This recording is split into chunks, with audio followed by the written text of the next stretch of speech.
The Wildcat fighter shuddered as cannon rounds tore through its tail section.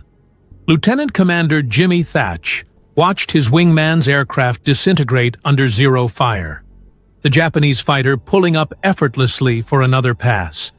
It was May 1942, and American pilots were dying in dogfights they couldn't win. Thatch had known this moment was coming for months.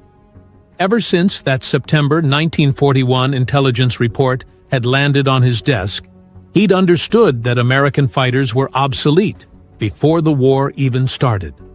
The Japanese Zero could outturn, outclimb, and outmaneuver every aircraft in the Navy's inventory. What he hadn't known was how completely helpless American pilots would be. The traditional fighter tactics, the formations every naval aviator had drilled into muscle memory, were worse than useless against the Zero. They were suicide. The math was simple and brutal. In a turning fight, the Zero could complete its turn and get guns on target, while American Wildcats were still trying to come around. By the time a Wildcat pilot realized he was in trouble, Japanese tracers were already walking up his fuselage. Pilots were dying before they understood what killed them. And Thatch knew it was going to get worse. September 22nd, 1941. The intelligence bulletin arrived at Naval Air Station San Diego, marked Eyes Only. Thatch, commanding Fighting Squadron 3, read it twice to make sure he understood correctly. Then he sat down heavily at his desk. The Japanese had a new fighter, the Mitsubishi A6M0 Sen. Intelligence sources in China reported performance specifications that seemed impossible. Rate of climb, 5,000 feet per minute. Turning radius, impossibly tight. Maximum speed, 330 miles per hour. Combat range, 1,200 miles. Every single specification exceeded American fighters. The F-4F Wildcat that Thatch's pilots flew was slower, climbed worse, and couldn't turn with the Zero. In a traditional dogfight, American pilots would be at a disadvantage in every engagement. Thatch carried the report home that night. He lived in Coronado with his wife and young daughter, a modest house near the beach where he could see Navy aircraft practicing over the Pacific. That evening, he sat at his kitchen table long after his family had gone to bed. He pulled out a box of matchsticks and began arranging them on the wooden surface. Each matchstick represented a fighter. He'd move them around, simulating attacks and defensive maneuvers, trying to visualize what formations might give American pilots a chance. Hour after hour, night after night, Thatch moved those matchsticks. His wife would find him at 2 a.m., hunched over the table, rearranging the tiny wooden sticks and muttering about angles and separation distances. He filled notebooks with diagrams, each one a potential formation that might counter the Zero's superiority. Everything he tried failed. If he bunched fighters together for mutual support, the Zero's superior maneuverability let it pick them apart. If he spread them out, the Zero could engage them individually. Traditional defensive circles, the Lufberry maneuver that had worked in World War I, were death traps against an aircraft that could turn inside the circle. The Navy's tactical doctrine assumed rough parity between fighters. When one aircraft was significantly superior, every standard tactic collapsed. Thatch was trying to find a formation that would let inferior aircraft defeat superior ones through teamwork alone. It seemed impossible. But Thatch kept moving those matchsticks because he knew what would happen if he didn't find an answer. His pilots, his friends, the young men under his command would die in aircraft that couldn't compete. And then, sometime in October 1941, 2 months before Pearl Harbor, the pattern clicked. He positioned 2 matchsticks side by side, separated by a specific distance. When he simulated an attack from behind, the defensive maneuver suddenly worked. Before we continue, I'd love to know where you're watching from and what you know about the Thatch weave. Drop a comment below and let me know if you'd heard this story before.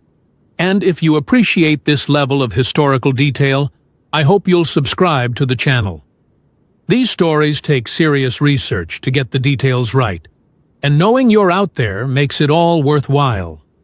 The formation Thatch developed was elegantly simple in concept, but required perfect execution. He called it the beam defense position, though it would later be renamed the Thatch weave by fellow pilot James Flatley. Here's how it worked. Two fighters flew side by side, separated by a distance equal to the Wildcat's turning radius, roughly 1,500 feet. When a Zero attacked one fighter, that pilot would turn toward his wingman. The wingman would simultaneously turn toward his partner. The two Wildcats would cross paths, weaving back and forth like scissors. Any Zero following one Wildcat would find itself flying toward the second Wildcat head-on. The pursuing Zero pilot faced a terrible choice: continue the attack and face head-on gunfire, or break off and lose the target. If the Zero turned to attack the second Wildcat, the maneuver repeated. The Wildcats would cross again and again, keeping the Zero constantly defensive instead of offensive. The formation turned the Zero's superior turning ability into a liability, but Thatch needed to test it. In early 1942, with Pearl Harbor still smoldering and war declared, he called on the best pilot in his squadron for a simulated combat test.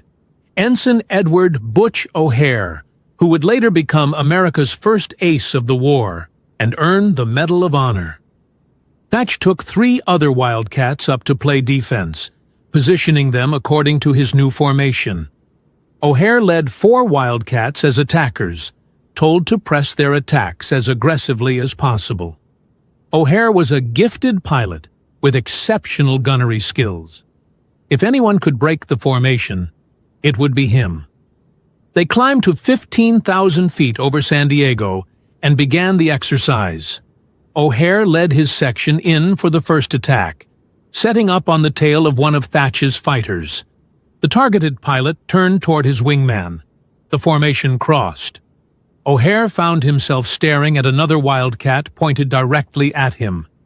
He broke off, circled, and tried again from a different angle. Same result. He attempted a high side attack. The weave countered it. He tried coming in fast from below. The formation adapted and forced him defensive. After 20 minutes of simulated combat, O'Hare landed frustrated but excited. "Skipper, it really worked," he told Thatch. "I couldn't make any attack without seeing the nose of one of your airplanes pointed at me." The formation worked in theory and in practice against friendly aircraft. But Thatch knew the real test would come against actual Zeros in combat. He drilled his squadron relentlessly on the weave, emphasizing that timing and coordination were everything. The 2 wingmen had to turn simultaneously, maintain proper separation, and trust each other completely. Some pilots questioned whether such a complex maneuver could be executed in the chaos of combat. Thatch understood their concern. Traditional fighter tactics emphasized individual skill and freedom of action. The weave required subordinating individual initiative to team coordination. But he also knew they had no choice.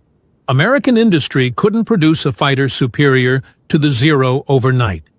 The F-6F Hellcat and F-4U Corsair were still in development and wouldn't reach fleet squadrons for another year.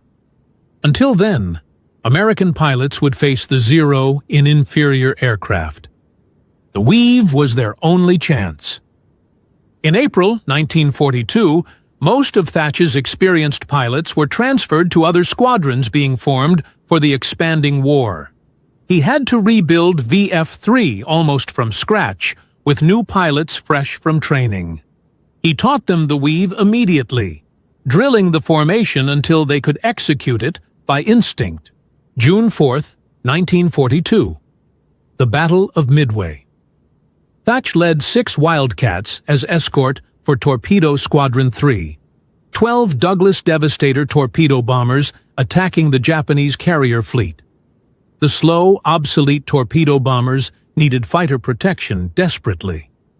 They found the Japanese carriers northeast of Midway Island, and immediately Zeros swarmed down on them like hornets. Thatch watched in horror as Zeros shredded the torpedo bombers. The Devastators had no chance. Within minutes, 10 of the 12 were shot down. Thatch's 6 fighters tried to protect them, but were hopelessly outnumbered. 15 to 20 Zeros against 6 Wildcats. One of Thatch's fighters went down almost immediately. Now he had 5 aircraft against overwhelming numbers. He called to his wingman, Ensign Robert Ram Dibb, and positioned the fighters for the weave. Lieutenant Brainerd Macomber, Thatch's other wingman, stayed glued to his wing. The Zeros came in fast, picking their targets. Then something impossible happened. The weave worked exactly as Thatch had designed it at his kitchen table a year earlier. A Zero locked onto Dibb's tail. Dibb called for help and turned toward Thatch. Thatch turned into him. The 2 Wildcats crossed paths.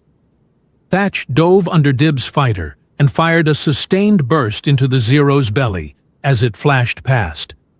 The Japanese fighter's engine ignited, shedding parts as it rolled away, trailing smoke. The Zeros pressed their attacks, but every time one got into firing position, the weave forced it defensive. Thatch and Dibb crossed back and forth, their paths weaving through the sky. Macomber followed Thatch precisely, maintaining the formation geometry. A Zero made a head-on pass at Thatch. He held his fire discipline, waiting until the last moment, then fired. The Zero's cowling disintegrated and flames erupted from the engine. The Japanese pilot pulled up hard, but the fighter was finished. Another Zero tried to follow Dibb through a turn. Thatch was already in position, crossing behind his wingman. He fired into the Zero's cockpit area. The canopy shattered, and the aircraft snap-rolled out of control. In less than 10 minutes of combat, Thatch shot down 3 Zeros. Dibb got 1. The other Wildcats in the formation survived, despite being outnumbered 4 to 1. The tactic Thatch had developed with Matchsticks on his kitchen table had worked in the deadliest combat of the Pacific War. After the battle, Thatch's report on the weave's effectiveness spread through the Navy with remarkable speed. Pilots who'd been terrified of facing Zeros suddenly had a tactic that gave them a fighting chance. The formation didn't make the Wildcat superior to the Zero, but it neutralized the Zero's advantages through teamwork. The weave had one other critical advantage. It required no radio communication. Pilots could execute it through visual signals alone. When your wingman turned toward you, you turned toward him. Simple. In the chaos of combat with radios often jammed or damaged, this silent coordination proved invaluable. James Flatley, commanding officer of VF-42, tested the weave after hearing Thatch's account. He called it the Thatch Weave in recognition of its inventor, and the name stuck. By August 1942, the weave was standard doctrine for Navy fighter squadrons throughout the Pacific. Marine pilots flying Wildcats from Henderson Field on Guadalcanal adopted it immediately. They faced daily attacks by Zero fighters flying from Rabaul, often outnumbered 3 or 4 to 1. The weave let them survive and occasionally even the score. The Japanese reaction was confusion and frustration. Saburo Sakai, one of Japan's highest-scoring aces, encountered the Thatch Weave over Guadalcanal and wrote about it after the war. For the first time, Sakai wrote, Lieutenant Commander Tadashi Nakajima encountered what was to become a famous double-team maneuver.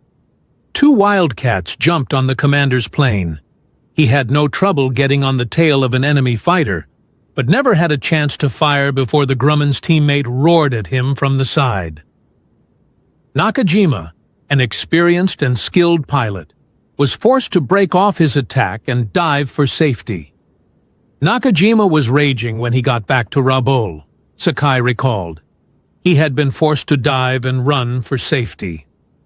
The psychological impact on Japanese pilots was significant. They'd grown accustomed to dominating American fighters in turning combat. Now they faced a tactic that turned their advantage into a trap. Zero pilots had to approach American formations more cautiously, reducing their aggression. The weave worked because it changed the geometry of combat. In a one-on-one dogfight, the Zero's superior turning ability gave Japanese pilots the advantage. But the weave made every engagement 2-on-1, and geometry favored the Americans when they worked together. By late 1942, the weave had become so standard that new pilots learned it during training before reaching combat squadrons. It saved hundreds, possibly thousands of American lives during the crucial period before superior fighters like the F-6F Hellcat and F-4U Corsair entered service. The Army Air Forces noticed the Navy's success and adopted the weave for their P-38 Lightning and P-40 Warhawk fighters in the Pacific. Pilots found that the formation worked with any aircraft, not just Wildcats. The principle of mutual support and coordinated defensive turns translated across different fighters. Even after superior American fighters entered service in 1943, the weave remained a core tactic. F-6F Hellcat pilots used it when outnumbered. F-4U Corsair squadrons incorporated it into their doctrine. The tactic's effectiveness didn't depend on having the best aircraft. It depended on coordination and discipline. The weave saw service in every theater of World War II. In Europe, it was used against German fighters. In the Pacific, it countered not just Zeros, but every Japanese fighter type.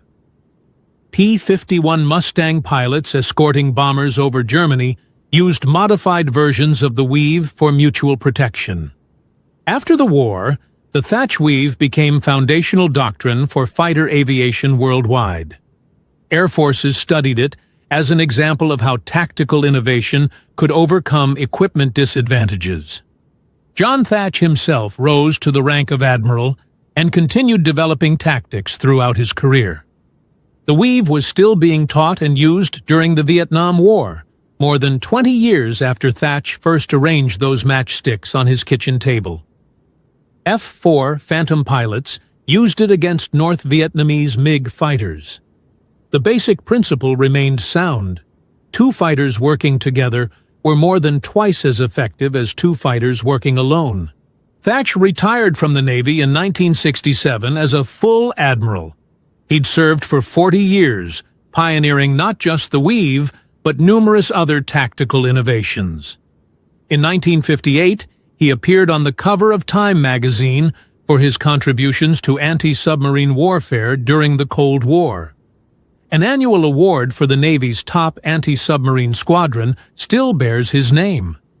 But he's best remembered for those matchsticks, for the nights spent at his kitchen table, moving small wooden sticks around while his family slept, searching for a formation that would keep his pilots alive. The weave was born from desperation, developed through methodical analysis, and proven in the deadliest combat of the Pacific War. The tactic demonstrated something that military forces sometimes forget. Equipment superiority matters, but tactics and training matter more. The Zero was objectively superior to the Wildcat in almost every measurable way. Yet American pilots using the weave fought Zeros to a standstill and often won. Thatch understood that you don't need the best equipment to win. You need the best tactics for the equipment you have. When faced with an impossible problem, he didn't demand better aircraft or complain about the Zero's advantages. He sat down with matchsticks and figured out how to win anyway. The legacy of the Thatch weave extends beyond its tactical effectiveness. It represents the principle that innovation can come from anywhere, even a kitchen table in Coronado, California. That systematic analysis and creative thinking can solve problems that seem insurmountable, and it demonstrates the power of preparation. Thatch developed the weave months before Pearl Harbor, before America entered the war, based on intelligence reports about an enemy aircraft most Americans had never heard of. When the war came, his pilots were ready with a tactic that saved their lives. Today, fighter pilots worldwide still study the Thatch weave in tactical training. Modern aircraft with radar, missiles, and computers fight very differently than Wildcats and Zeros. But the underlying principle remains valid. Coordinated teamwork defeats individual superiority. The F-22 Raptor and F-35 Lightning II, the most advanced fighters in the world, still use formations derived from Thatch's innovation. Pilots practice mutual support maneuvers that trace their lineage directly back to those matchsticks moving across a kitchen table in 1941. John Thatch died on April 15, 1981, 4 days before his 76th birthday. He was buried at Fort Rosecrans National Cemetery in San Diego, overlooking the Pacific where his pilots had fought. A frigate, the USS Thatch, was commissioned in his honor in 1984. But perhaps his greatest monument is the tactic itself, still being taught to fighter pilots 80 years after he invented it. The Thatch weave proved that superior thinking beats superior equipment, that teamwork defeats individual skill, and that the right tactic at the right time can change the course of war. All because one naval officer refused to accept that his pilots were doomed. Instead of despairing over the Zero's superiority, he bought a box of matchsticks and went to work. He moved those wooden sticks around his kitchen table until he found the pattern that would save thousands of lives. The next time you face an impossible problem, remember John Thatch and his matchsticks. The answer might not be better resources or superior equipment. Sometimes the answer is already on the table in front of you. You just need to arrange it correctly. Here's what I want to know from you. If you'd been in Thatch's position in 1941, knowing your pilots were about to face a superior enemy fighter, would you have spent those nights at the kitchen table looking for a solution? Or would you have accepted that some problems can't be solved? Drop your answer in the comments, because that choice between accepting defeat and searching for a better way is one we all face at some point.